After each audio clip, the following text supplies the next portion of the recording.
Alright guys, welcome back to my channel. I am going back to bed. Just gonna shut this light off over here.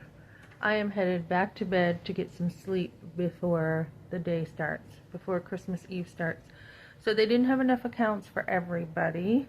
So they didn't need me today. That's fine because they didn't have enough accounts. I shared the gospel, and I want to talk about that in a minute. So I'm in a room full of guys, and, these guys are talking about wrestling. I grew up with wrestling guys. Fond memories of going to go see Junkyard Dog, and Top Dog was Hulk Hogan, and, all these people, right? So I start up a conversation about wrestling, and, we're talking and stuff. This other guy comes in. He's a talker. All fluff. Guy talks way too much. Way too much. I mean, he's the type of guy who's gonna get in a fight because he talks too much. So, so we're all talking about the prices of gas and this and that. And so I connected and I said, I went back and said, so the Undertaker got saved.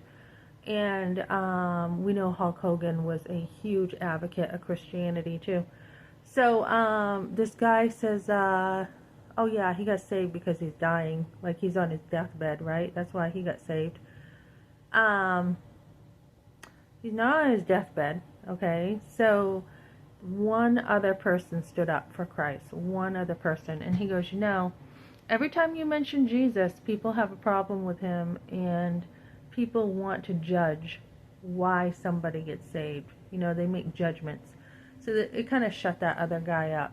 And he stood up and he said, the great thing about Jesus is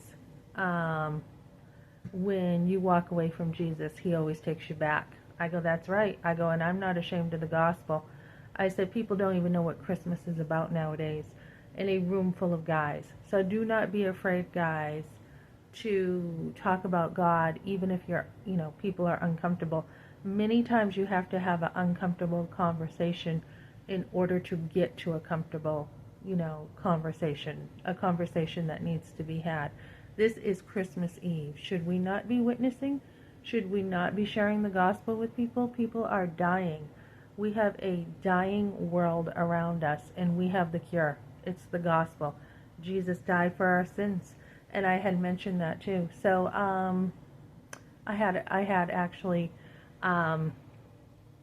met a girl yesterday at Plasma. They had done, I still have the bandage on, they had done, a physical on me to check everything. Everything looks good. But there was a woman there, and I witnessed to her too. So we should be witnessing, guys, to people who are lost in this dying world. And I will be in church later today for Christmas Eve. So I'm going to take a nap now. I've got a bunch of things to do, and the best thing I can do is get some rest before the day hits. So thanks for joining me, guys.